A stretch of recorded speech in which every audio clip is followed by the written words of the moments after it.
ఈరోజు నూతనంగా ఇద్దరు మేనల్లుళ్ళకు మరి వారితో నడిచొచ్చినటువంటి మిత్రులకు కానీ గాంధీ రవి వీళ్ళిద్దరికీ కానీ మనస్ఫూర్తిగా రాష్ట్ర తెలుగుదేశం పార్టీ తరఫున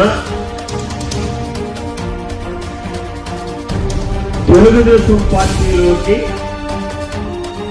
గాంధీని పునఃప్రవేశం చేసుకుంటూ రవిని నూతన ప్రవేశానికి ఆహ్వానిస్తూ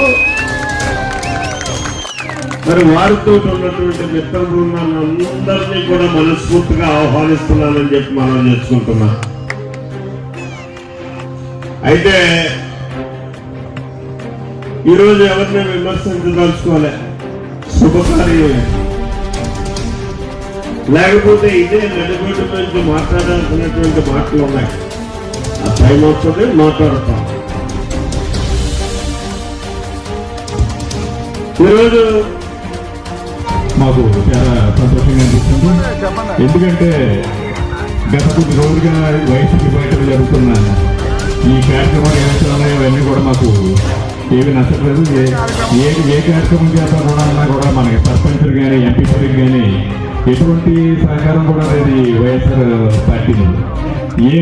ఏదన్నా ఏం చేద్దామన్నా కూడా దేనికి కూడా నిధులు లేవు. దీనికి నిధులు లేకున్నప్పుడు ఎవరు చేయమడినా కూడా మేము ఏమి చేయడానికి నిస్సహాయ పరిస్థితిలో ఇక్కడ ఉండటం జరుగుతుంది. ఈరోజు మన పవన్ కళ్యాణ్ గారు మన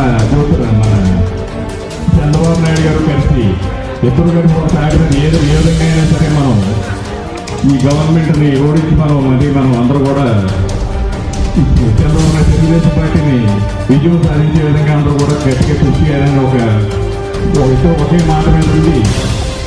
ఆ విధంగా ఉంటే కూడా చాలా గొప్ప విషయం. ఎందుకంటే మన రాష్ట్రానికి ప్రస్తుత పరిస్థితులు ఆర్థిక పరిస్థితి ఏం బాగలేదు. ఎంతవరకు అప్పు చేస్తే అంత అప్పు తెచ్చుకుని జనానికి నొక్కేయడం తప్పితే మా వీరవరం